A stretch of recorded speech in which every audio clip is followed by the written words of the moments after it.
to talk about the very practical question of what it is that people expect of families who are adopting or converting a baby. And I thought we'd start with kind of very like within the last 25 years, a debate that you can see in the standards that different rabbinic organizations write in articulating what the expectation is of a minor, of a ger katan. So the IRF, the International Rabbinic Fellowship, of which I'm a member, was established by Rabbi Weiss together with Rabbi Mark Angel. When it was established in the early 2000s, it was originally there were two main goals. One was to give Chovevei graduates a place to go because the RCA wasn't prepared to accept us. That was kind of Rabbi Weiss's main platform, as it were. And Rabbi Mark Angel was at that point pushing back very hard on the conversion issues in terms of the direction that the RCA was taking. They were both kind of supporting each other, but those are the two focuses of the beginning of the International Rabbinic Fellowship in the early 2000s. Felice, it's good to see you. I hope your arm is okay. And they very quickly, the IRF began writing standards of what would be the expectations of a potential convert. This is I cut and pasted from a PDF document that just describes what their expectations are. I'm just going to read it. It's pretty straightforward and simple, and then highlight a few things, and then we'll look at some shuvot and see how we get to here in the 21st century. So it writes here where it says number 12, ger katan. This was written by a slightly more academic, so the katan is with a Q because that's like sort of technical transliteration rules. It is first important to recognize that there are three major groups of poskim with regards to converting a minor. So this should sound familiar. This is actually the first thing I said in one of our first classes. The first group believes that any minor can be converted regardless of the level of observance in the house, since it is always a zechut to be a Jew. Definitionally, good to be a Jew. The second group believes that full observance is not required in the household, but that the household must be an environment conducive, or at least not adverse to, a path towards observance. The third group believes that one may only convert a minor if the household is fully observant.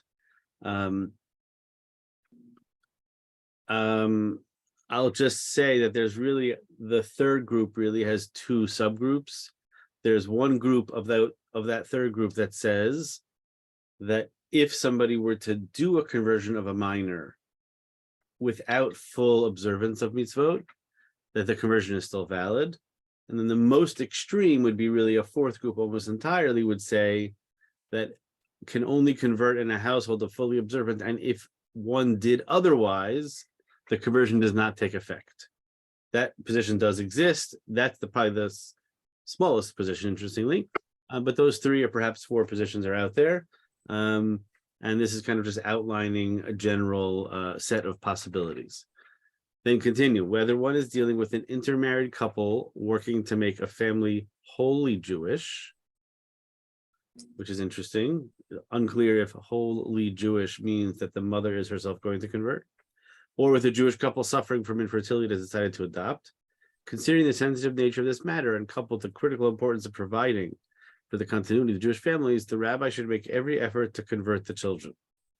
In all cases that the rabbi deems it appropriate to convert a minor, the VAD recommends adopting the middle standard referenced above, assuming a number of criteria are met.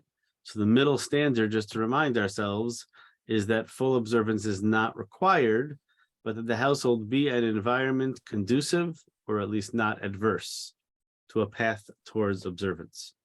So that's what these requirements are attempting to articulate. What does that type of household look like? So letter A, the parents must be supportive of the child growing in his or her Judaism. B, the parents must strongly affirm their Jewish identities, irrespective of their technical halachic status.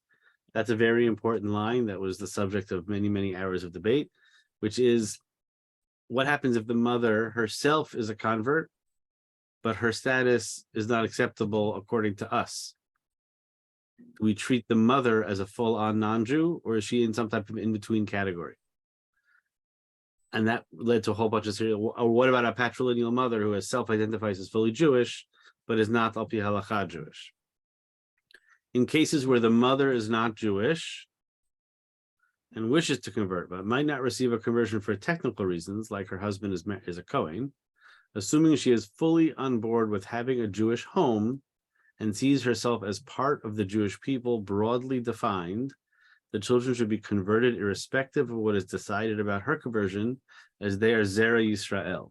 Zera Yisrael refers to basically what we would call today a patrilineal Jew, a person who has a Jewish father and a non-Jewish mother. Okay, so they're making it clear that you can do the conversion even with a non-Jewish mother who is not ultimately going to convert. What are their actual requirements? C, minimally, the family must observe some Shabbat and holiday rituals and have a kosher home. D, it is expected the family be affiliated with and active participants in an Orthodox synagogue, ideally one within walking distance. That word ideally was the subject of much debate. Should we require people to move? Meaning, let's say you're currently not living within walking distance of an Orthodox shul. What does it mean to say, I'm Shomer Shabbos, but I drive to shul? See our prior conversation, Bert. Some people were wanted to have it say must live within walking distance. Some people said ideally. Okay, every word here was wordsmith for a long time. It is also expected the child will attend a Jewish day school or some equivalent arrangement from kindergarten to 12th grade. In cases where an Orthodox day school is not feasible option or not suitable for the said child or family, a good faith effort must be made to provide the child with appropriate tools and environment that will allow for that child's development along a path of greater observance. So the language, the idea here of observing some of Shabbat and Yantif, having a kosher home and Jewish education is basically the definition of what they're looking for in the family system. Okay, that's the IRF. Rabbi Linzer was sort of driving on this. I was sort of involved, but not so directly. I helped wordsmith as time went along. On the next page, page number 3 of the document, is the same sort of parallel set of requirements coming from the RCA. I'm not going to go into the politics with the RCA and the IRF. I just want to note that at least the way that the current system is designed, if a person converts either with a child or an adult through the RCA, through one of their sort of certified Batei Din, of which I believe there are 12 around the country, in theory, those courts are all automatically accepted and respected by the Israeli chief rabbinate. It's not always the case, but that's the deal that they created. And to be clear, it has nothing to do with the specific convert, him or herself. It has to do with the rabbi. So as Moshe and as Rabbi Ilman I mentioned in the past, some of this is about not who is a Jew or what are the standards for conversion, but who is a real rabbi who has the authority to do this. So the RCA Beit Din has much more flexibility built into their system because the chief rabbinate will accept them. It's sort of ironic. Let's take a look at what the Rabbinical Council of America wrote. They have a website where their policies are up and available. The premise on which conversion for a child is based is that it is a zechut, a benefit for that child to convert. You've seen that. While some have argued that simply becoming Jewish is a zechut, others believe that only in circumstances where observance of mitzvot is likely to be part of the child's life as an adult is it really a zechut to convert an underage person. Okay, so everybody notes that at the very beginning, that there is sort of something, there is a position that exists out there that it's inherently good to be Jewish. Roman numeral 2, therefore, a Jewish couple that has adopted a child to convert must, first, belong to an Orthodox synagogue within walking distance of their home. The problem of this is the following. If you were to track the zip codes in which there are Batei Din for the RCA, there's like 12 of them. They are amongst the 20 most expensive zip codes in North America, in the United States, I guess. So one of the challenges that this raises is the economics of being Orthodox. The modern Orthodox community is one of the wealthiest denominational slices of the Jewish world. And that can be a real real problem. So how that plays out is complicated, which is why in the IRF version it says ideally. That word ideally should live within walking distance is a recognition that not everybody can afford to live within the Eruv of an Orthodox shul, because the Orthodox shuls tend to be in the most expensive neighborhoods in America. Now, obviously, there's a difference between living in Upper East Side of Manhattan and living in St. Louis. Those are two very different worlds. But even St. Louis, the Jewish community is in the most expensive part of St. Louis. Yeah, Bert, was that a question? Yeah, no, it's not a question. It's sort of like a comment. What goes back to what you said before, but there's also, it's difficult enough to convert. And what they're doing is saying to the person, even if you could afford it necessarily, you have to move, which is not necessarily an easy thing to do. It's one of the most difficult psychological things that people are asked to do. So it's not just an easy requirement. It is not an easy requirement. Yes, agreed. So first thing is you have to be within walking distance of a shul, of an Orthodox shul. Number two, commit to 12 years of Orthodox day school education for the child. The Beit Din should set criteria for what it considers to be schools in which the child will receive a serious Orthodox day school education. That's basically a way of saying that there is some wiggle room on what it means to be in a community day school, as opposed to having attend a particularly Orthodox school. Okay. In addition, full observance of elements such as Shabbat, Kashrut, and holidays should be part of the adoptive family's lifestyle. To that end, the sponsoring rabbi and the converting Beit Din should use the opportunity to encourage the family to accept a complete standard of observance. However, where this cannot be accomplished, then at the very minimum, if there is, number one, significant observance of Shabbat, doesn't mention holidays, I assume it's included, complete observance of Kashrut. This language of Kashrut as being so significant goes back to Rabbi Soloveitchik. The Rav was very committed to Kashrut as more significant than Shabbos for conversions of minors. And number three, a positive attitude towards full mitzvah observance and commitment to halacha within the basic family unit, meaning there's nobody who can stand in the way. After consultation with the Rabbinical Council of America, Beit Din of America, and after writing an explanatory memo that will be included in the conversion file explaining the circumstances, Giur Katan may be allowed. Slightly more bureaucratic, but that's interestingly, it's not so different.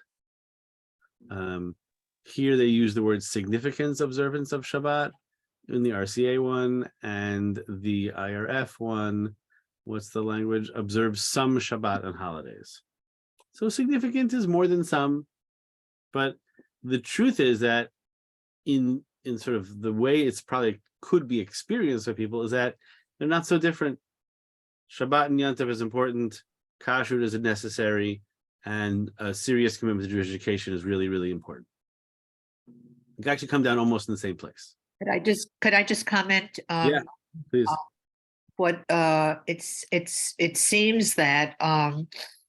It seems that people who want to convert their child, they themselves have to be committed to observance. I mean, it's making it more. It's not that you just want your child to be Jewish. It sounds like you have to make them observant, connected. Yes. It's not just a conversion to Judaism. It's really a commitment to observance of mitzvot, and is that correct? Is that? Yes, that is correct. If you want an Orthodox conversion, you have to live an Orthodox lifestyle. If you want a different kind of conversion, you can have a different kind of lifestyle. The assumption going in here is that converting includes Shmirat Mitzvot in some meaningful way. And what we're trying to figure out is, what does that mean for a baby? How is it different or similar to converting an adult? And what are the expectations in the context of conversion adoptions? I think also there's a problem that people have different interpretations of what observance means. Well, so here we have, interestingly, a pretty wide swath of modern, open, liberal, Orthodox rabbis who all kind of concluded the same thing. We want you to be Shomer Shabbos. We want you to keep the holidays. We want your home to be kosher and Jewish education. What's interesting is that it's not so different from each other. There are nuanced differences that are significant, But Shabbat, Kashrut, and Jewish education for a child seems to be the generally speaking accepted minimum requirements for conversion. Which is why, and this is a question that Bert asked, I think, in the first session, one of the things that I've been involved with is converting babies with two dads. So you'll notice here that none of this has anything to do with what's going on in the parents' bedroom. Meaning once they say, in an ideal world, the family will be fully shomer mitzvot, and that would in theory include the woman attending the mikveh. Once they say that's not the world we're living in, but you're adopting a child and you want your family to be Jewish, so the things we talk about are Shabbat, Kashrut, and Jewish education. So even if there's two men living together who want to raise a family, I'm not interested in what's happening in their bedroom. I want them to be committed to Shabbat, Kashrut, and Jewish education for their children.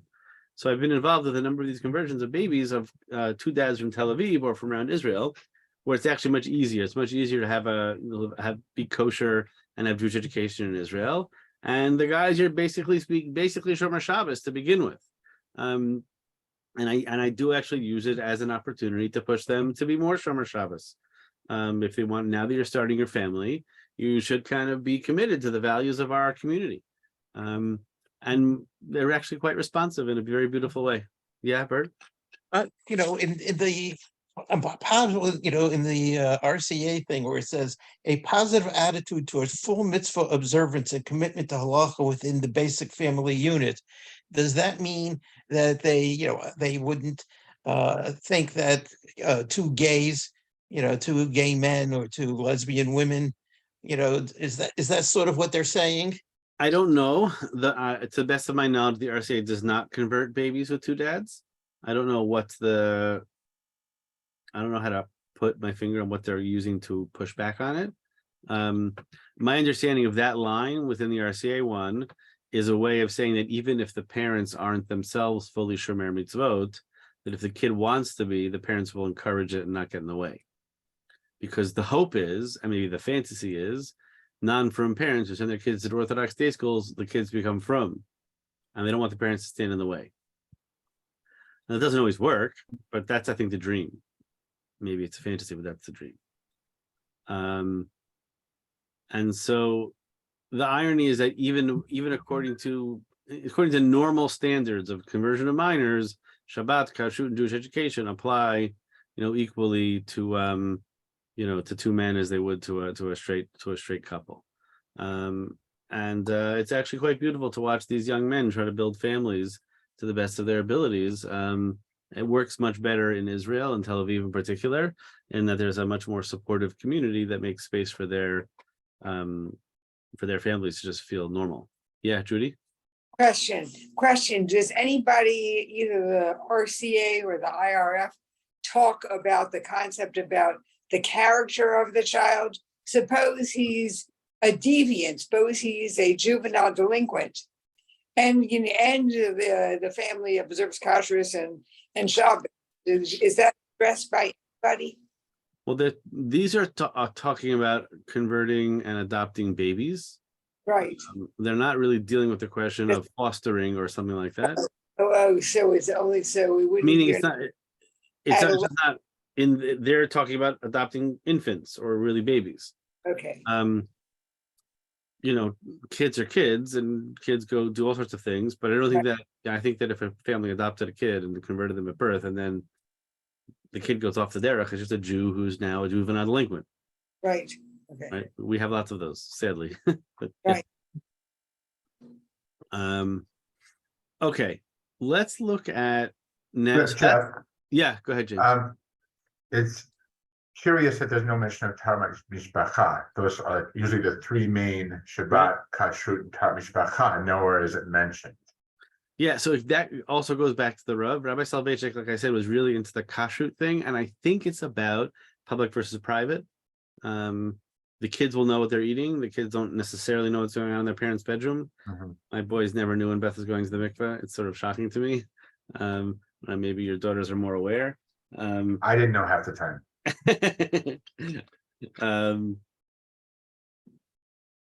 So yeah, that's the assumption, is that the Harara Mishpacha, what happens in the parents' bedroom, is irrelevant to the child's observance of mitzvot. Got it. Whereas kashrut is very different. So let's look at a selection from a tshuva of Rav Kook. Rav Kook in the early 1900s wrote a series of tshuvot about conversion, extremely stringent, and stringent both in terms of the adults and in terms of kids. And Rav Kook is often understood to be open, liberal-minded, a Zionist, a supporter of the chalutzim, of the non-religious chalutzim in a very beautiful way. And Rav Kook takes on a very, very stringent voice in this area, both for adults and for children. And it's important to note that because of Rav Kook's influence in Israel in particular, and in the Israeli chief rabbinate, and in the generally speaking, Dati Le'umi world, meaning to whatever extent there is a relationship between modern Orthodoxy and Dati Le'umi, Rav Kook is like their version of Rabbi Soloveitchik. So Rabbi Soloveitchik was lenient on minors, but was very committed to kashrut in the home. So any rabbi from the RCA or in the IRF is going to be like, all right, kashrut is not negotiable because of the influence of the Rav. Rav Kook has that kind of influence in Israel. So it's important to be aware of his thinking. So this is a tshuva from January of 1918, and he's writing to a rabbi in a community in Glasgow. And he's dealing with the question of Im Nachon Lamul Ben Shel Nochrit Sheyaldam Yisrael. So this question of circumcising children born, I guess boys born to non-Jewish mothers and Jewish fathers, became a big deal. We'll talk about it in more at length in just a moment. I want to give you Rav Kook's answer in 1918. Im ha'av v'ha'em maskimim lahatbilo gamkein. The parents are willing to immerse the child for the purposes of conversion, ulahachniso b'dati Yisrael, and to bring the child into the Jewish religion. Kedin ger katan shematbilino tchodat beitin, just like the normal rules of the conversion of a minor. Hine mitam ritzon ha'av, based on the desire of the father, he's responding to the rabbi. Heir, you noted or you pointed out, shekefan shemitzad hadin havlad kamota, according to the letter of the law, a child born to a non-Jewish mother and a Jewish father is not Jewish, and is actually not even technically halachically related to the father. Not a very pleasant thing to say out loud, but that's the way it works technically in halacha. So since the child goes according to the mother, ve'eno aviv klal, and the father isn't the father al pi halacha, im kein ein haskamato mo'elet lazeh. The father's involvement is irrelevant. How can you even convert? Okay, that's the way in which the questioner, the rabbi from Glasgow, whose name was David Luria, I want to say, Rabbi Yaakov David Luria, asked him and said, I don't know what to do. I have a non-Jewish mother, Jewish father, Jewish biological father, let's say. The non-Jewish mother doesn't have the authority to do it, and the Jewish father is not really the father. So he says as follows: it seems, according to my humble opinion, I translate the translation of this paragraph is on the next page on 5. I'm going to read slowly in Hebrew and translate as I go. He says, don't bother me about technical halachic terms. You're not asking the right question. Meaning whether or not the father, for the purposes of Torah law, happens to have the din of father is not the issue. I'm going to skip a little bit, going to where it's underlined. What's the nature of the authority of the father? It doesn't come from his halachic status as av, as father. The Gemara concludes, that the child will be happy with what his father or his parents do. Klomar, the rachamei ha'av al haben. The father has rachamim, has mercy and compassion on the son. Meaning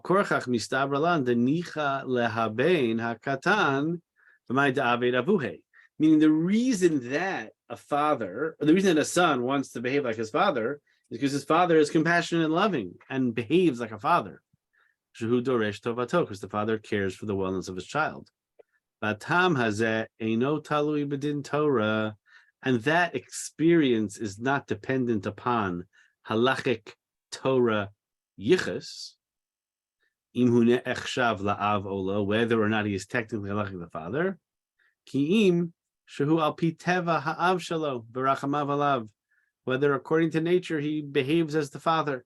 So this is actually beautiful, because the notion that a child wants to behave like the father, I noted this when we first did it, it's not like a halachic concept. It's just a description of reality. It doesn't really have a source. It's just the Gemara says it. We think it's generally speaking true, though not always. And he's pointing out that it's not about being a halachic father. It's about being a caretaker such that the child relates to the parent as a father, which is important to note. That that's what being a father is about, is being a caretaker and being compassionate. It actually raises the question in a different direction, which is that when a couple adopts, or Jewish couple adopts a child, what's the halachic relationship between the child and the parent? Meaning, there were some poskim who were nervous about that. Meaning, if my wife and I were to adopt a daughter, if I don't have the halachic status of father, maybe at some age, I couldn't be alone with my daughter, my adopted daughter, or I couldn't help her get dressed. I don't know, at some stage. So in order to make adoption a reality, you have to be able to conceive of the role of parent as something other than, number one, biological, and not about a halachic parent-child relationship. And that actually took a lot of work. Many poskim worked very hard to get there, to be able to say that adoptive parents are considered parents al pi halacha. Not so simple, but thank God we got there. And this language of Rav Kook actually is the starting point. It's like the seed of that process. He then points out in the next paragraph that it's not just about rachamav, it's not about just the father being merciful and compassionate, but in the next paragraph he says that it's about shlita, the father having control of the child. And it's not, so it means there's two sides of being a parent. One is loving and caring and compassion, and the other is making rules. So that's, he's sort of, in an interesting way, part of what's fascinating about this truva, he's defining parent for the purposes of halacha as something other than just having given birth and giving us a set of rules that then this truva gets quoted in the latter part of the 20th century as adoption became more common, particularly in America.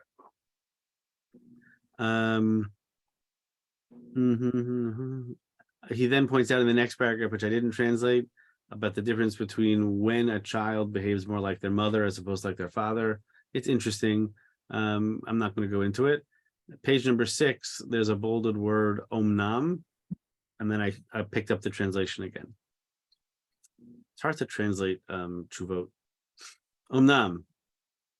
However, kol zehu rak imhu ba'ofen kazeh. All of this that I set up above, that the father's will matters because he's caring and compassionate and making rule, all that wonderful stuff that he wrote, only makes sense when shanu yodim shebegadluto yikayem et hamitzvot. And we know that as this child grows, or when he grows up, he'll be a firm Jew. Because really, in truth, kabbalat hamitzvot ya'ikar shel gerut. The definition of conversion is kabbalat hamitzvot, is keeping Torah u'mitzvot. There's for Rav Kook, there simply is no such thing as conversion without shmirat mitzvot. He sees it as one and the same. Sharehi ma'akefet, because without the presence of full kabbalat mitzvot, the conversion never happened. V'afilu im kibel ela shelo haytah kabbalah kedin. And even if the convert says, or the minor says, or the parents say, I'm going to convert and I'll be from, but it wasn't according to the letter of the law, meaning it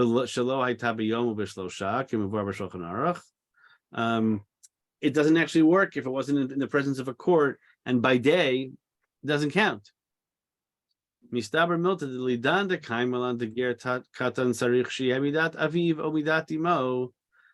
to be with the parents, obviously. The conversion goes through the agency of the court, and this is a question that was bothering a bunch of you last time, or maybe even the first time. What is it? If the child is converting through the parents, what's the court doing? The court is there to certify the fact that Kabbalat HaMitzvot happened. Vadai tzarich al kol panim sha'aviv o imo, either mother or father, o shnehem yachad, or both, yimseru oto al dat Kabbalat HaMitzvot. Got to give the child over to the Beit Din with an assumption of full shmirat mitzvot. Says Rav Kook, without full shmirat mitzvot, there's no conversions for adults, there's no conversions for a child. Last paragraph, aval ba'inyan shahadavar mitbarer. But as this has become clear, she'in datam klal lekayem v'lihi zaher mi'isurei Torah. But it turns out you're asking me, Rabbi from Glasgow, Rabbi Luria, about a case with a non-Jewish mother and a Jewish father where nobody wants to keep a kosher home or be Shomer Shabbos. Mama Hani, how does this help anybody? Shehem mosrimo to legeru todat beki. They're giving over the child to convert via the court. The pshita, it's obvious.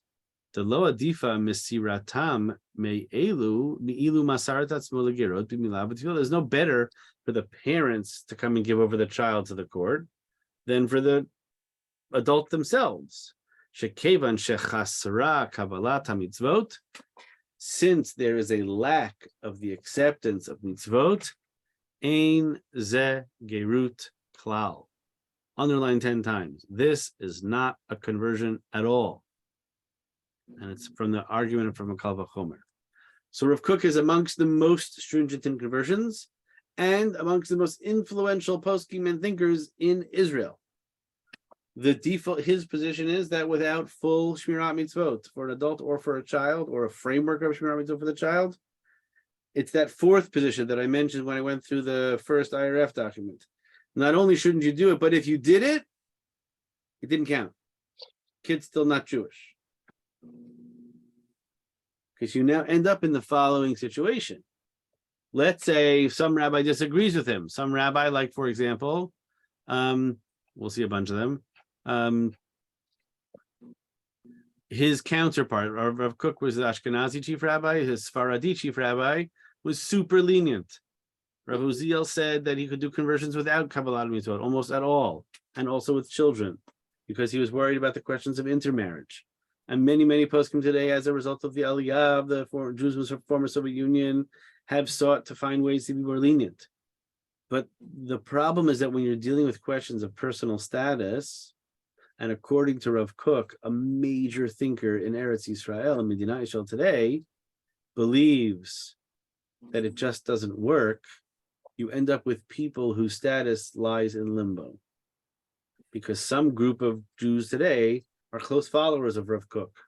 There's a yeshiva called Merkaz Harav, the sort of, and many of them are extremely influential Rosh Yeshiva or members of the chief rabbinate, and they push this really very hard. That's part of what the contemporary position of the chief rabbinate comes from. It's not just a lechatchila requirement of Shmirat Mitzvot, it is also the rejection entirely of the other position. That's Rav Kook. Okay, that was in, what year was that? 1918? 1918. Let's go back a little bit in history. Questions about Rav Kook before we move forward. It's hard language. I know it's hard, but I want you to see where it is, to see it just how, by the way, how lenient both the RCA and the IRF are relative to Rav Kook. So he's saying the Beit Din is not just there to certify, they're there to,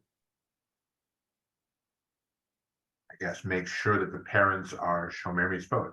Yeah, well, yeah. And in the absence of that, it's just not a conversion. I don't understand the difference. I see that in all of them that they require Shomer Mitzvot.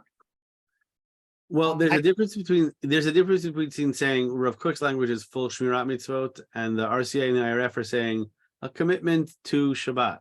That's two very different languages. I see. Those are very different languages. And the RCA and the IRF don't say anything about after the fact. Rav Kook has opened the door for a post facto annulment of the conversion. Correct. Yeah. Right? It's very extreme language. It's important to be aware of it because it's real and it's part of a really important part. Is there a sense of where it comes from? Is there sources or just his Yeah, I mean, yeah, it's the same. I mean, it's the conversion of a minor is that one little sugya in Masechet Ketubot, and that's the same thing. But he's building off of his approach to Kabbalat HaMitzvot in general. It seemed that was what we were saying last time, was that the Beit Din was there as kind of a rubber stamp almost. And he has a much more activist. Yeah, well, I think it's because he thinks Kabbalah means what is so central for adults. He can't imagine that it wouldn't be central for minors also. Now, doesn't this bring up the conflict that happens that people who convert in America, not according to this kind, that they go to Israel and then Yeah, comes a whole big conflict. that is correct. So now you're seeing where that comes from. This is the problem. This is part of the problem.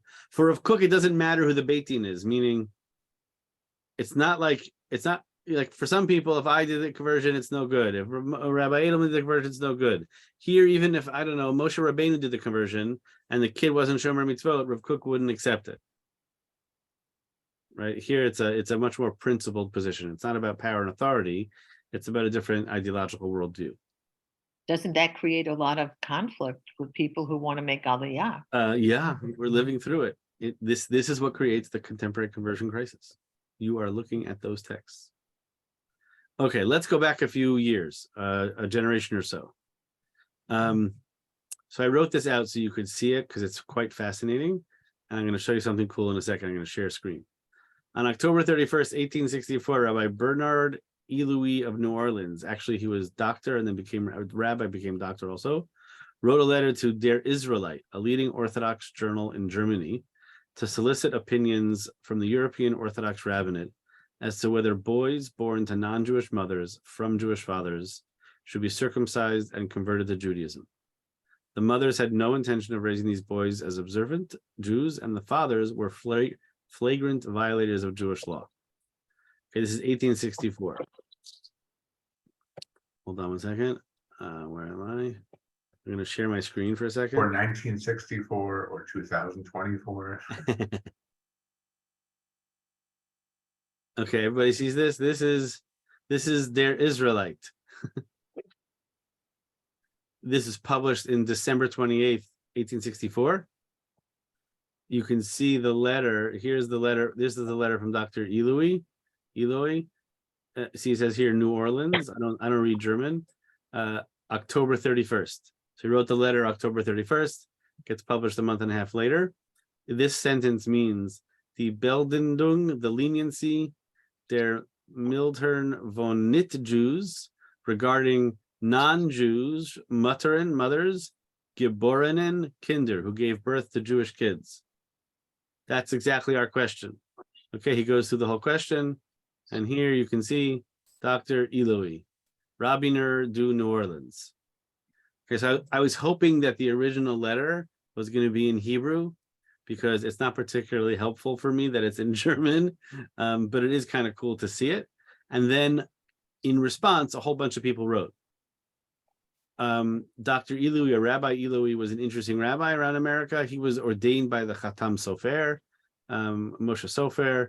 He was part of a certain type of Hungarian Jew who left Hungary, went to go to get a PhD at some point in Germany, then left Germany to come to what was then considered the Treifa Medina, America, and was a circuit riding rabbi. He was around the South. This is 1864. He was I believe he was pro-slavery. He was an interesting character.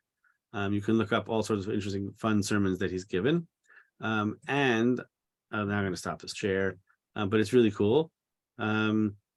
Before we look at the tshuvas here, I want to sort of give us some framework. And something very important happened from 1750 to 1850. That is to say, if you were going to convert in 1750 or convert a child in 1750, the reality of your world was entirely different than 1850, certainly in Europe. In 1750, there were two main laws on the books that made it nearly impossible. Number one was that it was usually, in most Christian countries, it was actually illegal to convert to Judaism.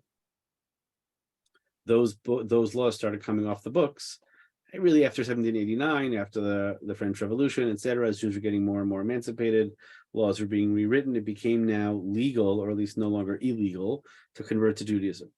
Also, as you go forward in the 18th century, the intermarriage laws get changed. Again, in most Christian countries, it was illegal to marry for a Christian to marry a Jew. So between 1750 and 1850, those laws come off the books. And in addition to those laws changing, something else happens in European Jewry, and we have the creation of the Reform movement And all of a sudden, you have liberal rabbis who are doing conversions, and they're not necessarily yet officiating in intermarriages, but they have different standards of conversion. So what happens between 1750 and 1850 is that the entire world changed. So if you converted in 1750, that meant that you were likely converting on pain of death, and that your commitment to the Jewish community was likely unquestionable, because otherwise, why the heck are you converting? It's totally insane to want to be Jewish in the 1730s.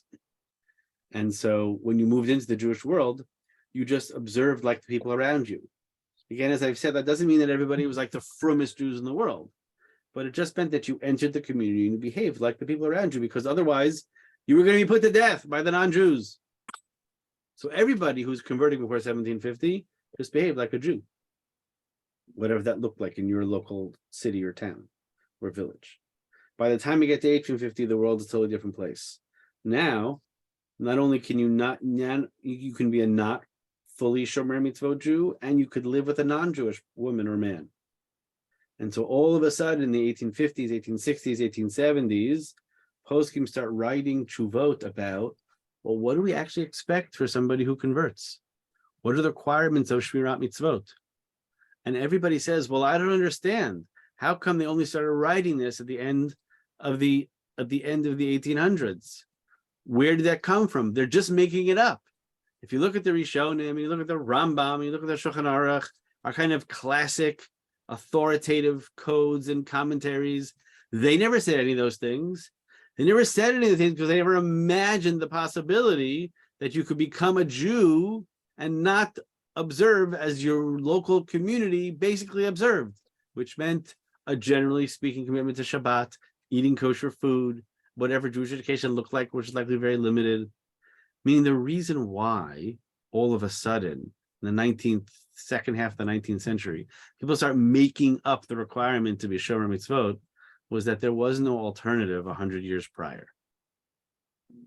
So when Rabbi Bernard Eloi writes this letter across the ocean to where the real rabbis are, remember, America in the 1860s was not like a bastion of Jewish life. There wasn't so much going on. And so he's in New Orleans and he's encountering all types of Jews, and he's encountering Jews who are intermarrying and Jews who have couples with Jewish fathers, non-Jewish mothers.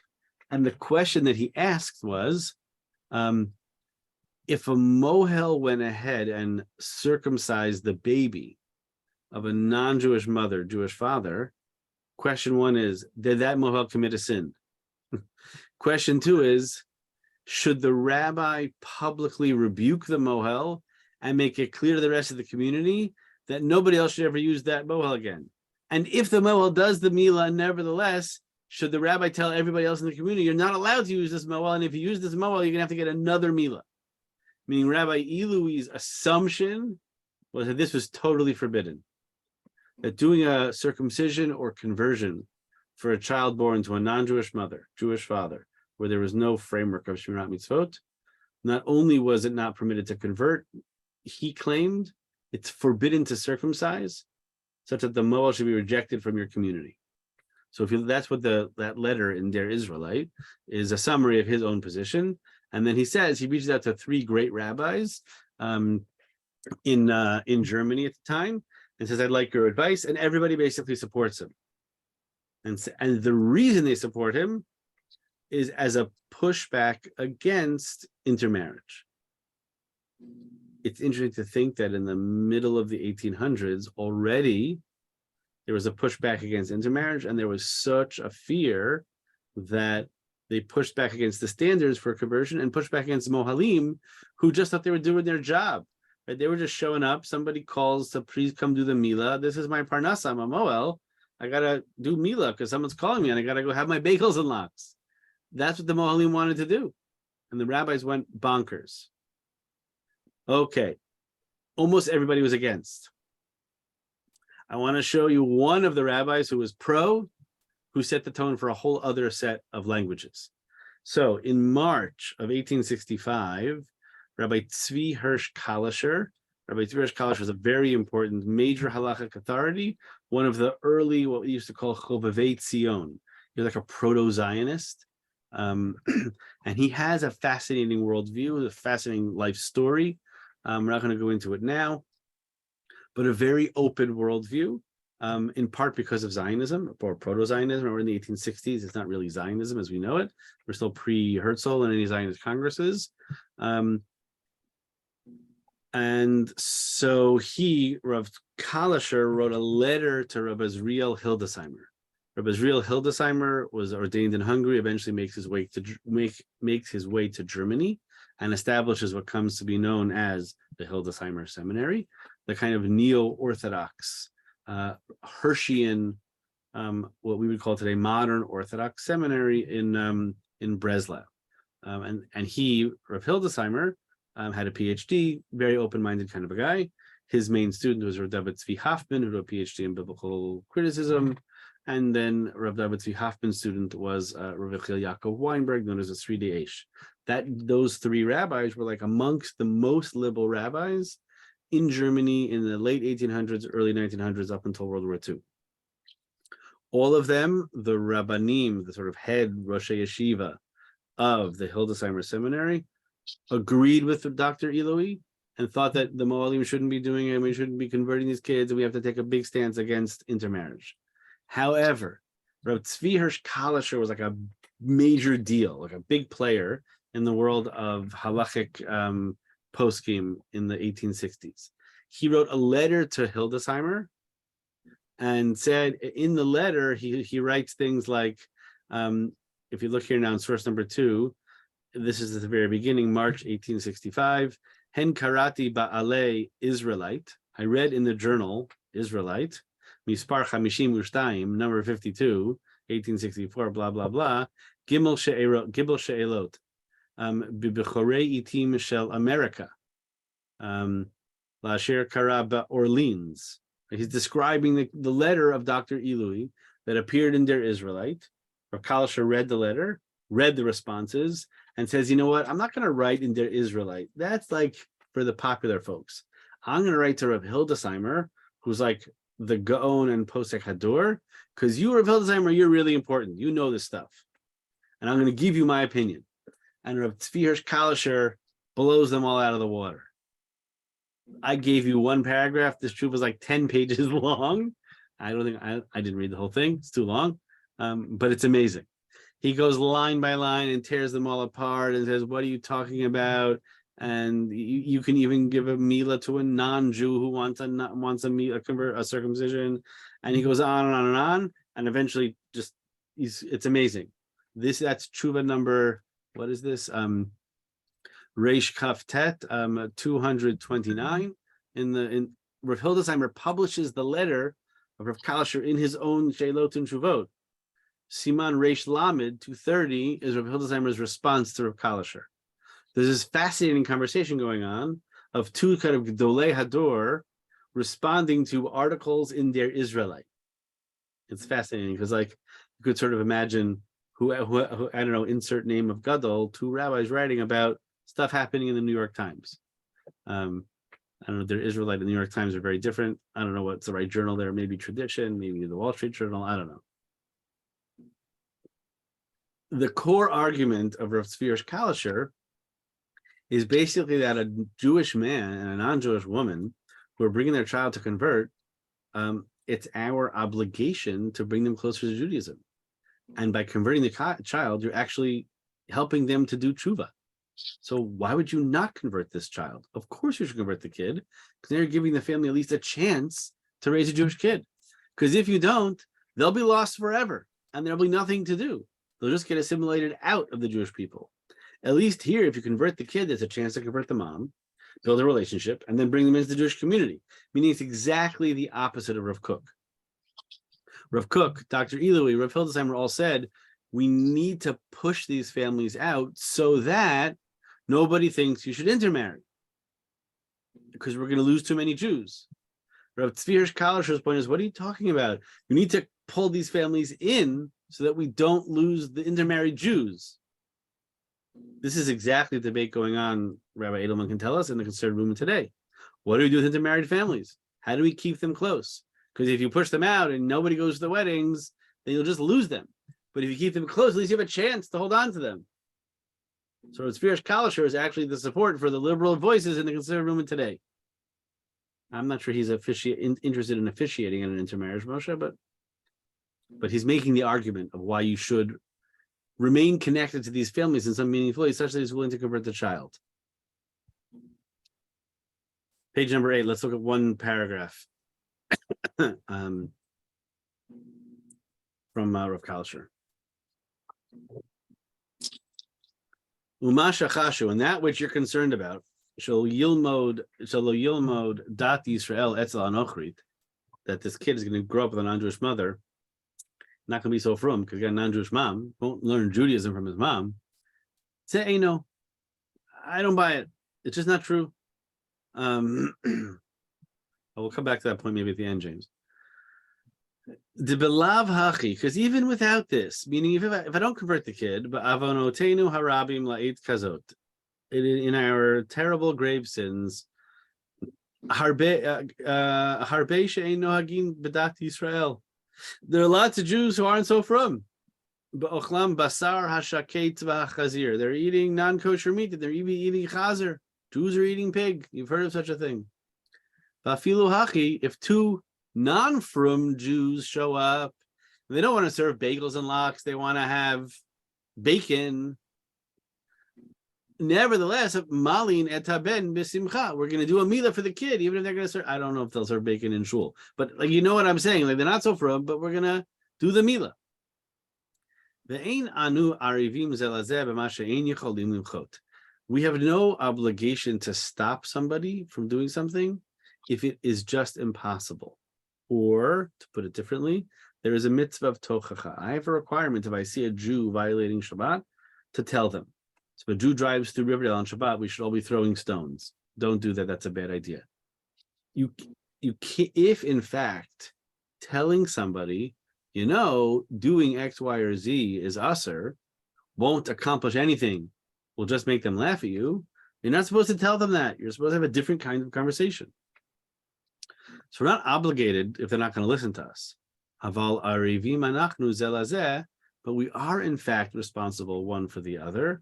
B'mashi yocholim lezakotam, in the fact that we have the ability to grant them a great merit. Shelo lidchotam, not to push them away entirely. God forbid. Bi'al kazot ktsat ra'ui lomar, and in this case where you have non-Jewish dad, a Jewish dad, non-Jewish mom, baby. Poshei Yisrael pamim osim mitzvot karimon. There's this beautiful coming up, you know, beautiful image that the 613 pits in their pomegranate seeds, right? That the Jewish people, even when they're violating, they still do many, many mitzvot, just like the pits of a pomegranate.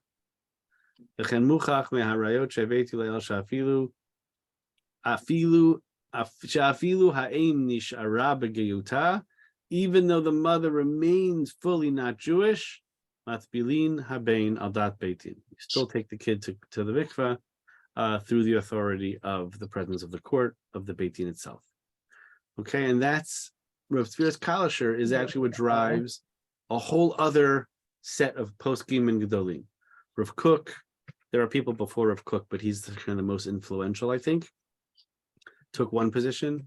Rav Tzvirish Kalisher took the other position. And Rav Tzvirish Kalisher would say, he doesn't care about Shabbos, he doesn't care about kashrut. Convert the baby, bring them in. By the way, Rav Kook is more stringent than the RCA and the IRF. Rav Tzvirish Kalisher is more lenient than the RCA and IRF. Neither of them landed in those two extreme positions. They both landed someplace in between. That someplace in between actually comes from questions about Rav Tzvirish Kalisher or anything. Before I move forward, and conclude with one last piece. Thea, did you want to say something? No. Oh, okay. You just So your name changed popped. Rabbi Hilsenrath, no, Rav Hilsenheimer's Kalisher mind. from Germany? Is No, he- Rav Hilsenheimer didn't. Rav Kalisher learned in Hungary. I got a PhD in Germany, and stayed in Europe. What is the position of HIR? I am not a member of the clergy of HIR. So Rav Stephen, I would say, generally speaking, follows what's on the IRF. Shabbat, Kashrut, Jewish education. I would say in general, but you should, if you have specific cases, happy to help work them through, or you should reach out to the rabbi of the shul. I am not a rabbi. I'm not employed by the HIR. I think it's interesting that the Rav Kalisher, in terms of the importance of bringing Jews in and having the potential of getting them close to the religion. I mean, he has a point there. It's such a big problem in America in terms of intermarriage. We know the percentage, and how do we sustain our our people? There's more So of a maybe potential. Go ahead. I'll just say the opposite argument, which is Rav Kook's or Rav Hildesheimer, and James, he didn't never change his mind, but interestingly, he published it because of Rav Kalisher's authority. He felt like he had to publish it, but then reject it. Rav Kook, Rav Israel Hildesheimer, Rav Moshe Feinstein, major poskim gedolim said, better to just say we'll lose a few, and the ones who stay will be the ones who are committed to mitzvot. And the truth is, like, the numbers of the demography of American Jewry is such that, right, the scales are going to shift in the next generation. Most of the Jews in America will be Haredi in 50 years because there's not going to be so much left. What do you mean by that? I don't understand. Meaning the birth rates of the Jewish community are such that Yes, the Jews left are going to be Haredi. I understand. Yeah. And so what I get, like, this is a painful thing to say, but if we have Rav Kook on the one hand and Rav Kalisher on the other hand, my heart is drawn to Rav Kalisher, but Rav Kook's vision is coming true. Meaning the fact is, liberal Jews have been lowering the standards for conversions, and we're still losing Jews left and right. Meaning it's not working. Right? The demography says that Rav Kook is right and Rav Tzvi Kalisher is wrong. I mean, as a student of Rabbi Weiss, so I'm driven by Rav Tzvi Kalisher. Is that But- taking into account patrilineal descent? Yeah, obviously there are other factors. It's not just the conversion issues. No, but are you counting Jews who may consider themselves Jewish but are only patrilineal? In terms of the demography numbers, I don't know. If we don't, right, we're going to be in a lot of trouble pretty soon. We're getting to a point already where I don't know what the future is going to look like. Yeah, Moshe Levison, is that your digital hand? Yeah, isn't the numbers of Orthodox, modern Orthodox who have this question in terms of intermarriage? I mean, isn't it much lower than it is among conservative and reform? It is. But And so not- the majority of those who are intermarrying are not modern Orthodox, certainly not Haredi, I would imagine. Correct. That's why in 50 years' time, 50% of American Jewry will be Orthodox. Maybe not just Haredi, but will be Orthodox. But won't the reform still call them Jewish? I mean, we're saying they're not, the 50% are Jewish because Orthodox or Haredi, maybe. Yeah, so I don't know. I'm just describing facts, right? The fact is that Rav Tzvi Kalisher's approach didn't work in America. Lowering standards to keep the numbers up did not actually keep the numbers up. I'm saying it's because the reform didn't accept Rav Kalisher either. They're doing what they want to do, and it has nothing to do with, to a large extent, probably with halacha, the way the halacha is. Their authorities say, okay, intermarry. Right, I guess so. Maybe we could use the conservative movement, b'mechila. Right, why they're still not doing intermarriages, and the numbers are still falling apart because they're lowering the standards of convert. Right, it doesn't work. I don't know. It doesn't work in this country. It might be very, very different. I would argue it's very different than Israel. I'll just point out it's already 12:30, but the last tshuva that I put here, which I didn't translate because it was too much other stuff. The B'nai Banim is Rav Yehuda Henkin. Just passed away over COVID. He wrote a lengthy tshuva in 1989 about the conversion of minors. He sort of carves out the middle position of substantive or generative commitments to Shmirat Mitzvot and Jewish education, and not prepared to reject anybody else's conversion. He's able to hold on to both positions, even though he wants Shmirat Mitzvot. He's able to hold on to a more pluralistic approach, which I find compelling. And it's probably where I would land, meaning I would want to do conversions with full Shmirat Mitzvot of the family or of the child, the possibility for the child, but I wouldn't want to reject somebody who chose a different position in a particular instance, because I can understand that choice on a case-by-case basis. So that would be kind of my bottom line. My bottom line is I would only convert a minor where there is Shabbat, Kashrut, an Orthodox synagogue, serious Jewish education, all of the above. But if somebody chose to do otherwise, I would not reject, God forbid, that conversion. That's where I would personally land. Okay, Moshe, one more comment? Yeah, just one more quick. Neither of those two positions of the RCA or the IRF say that you have to, it just says you have to belong to an Orthodox shul. You're right. It just says belong. You pay membership. Yeah, not that you go. Well, because how many members really go to shul anyway? In other words, you have to pay dues. You got to pay. Well, there we get back to the economics of modern It's a Orthodoxy. requirement, yeah. Okay, thank you so much, everybody. Always a pleasure to learn together. Have a wonderful rest of your week. You do. You should Thank go. Thank you. Thank you. Bye. Thank you, Kolto.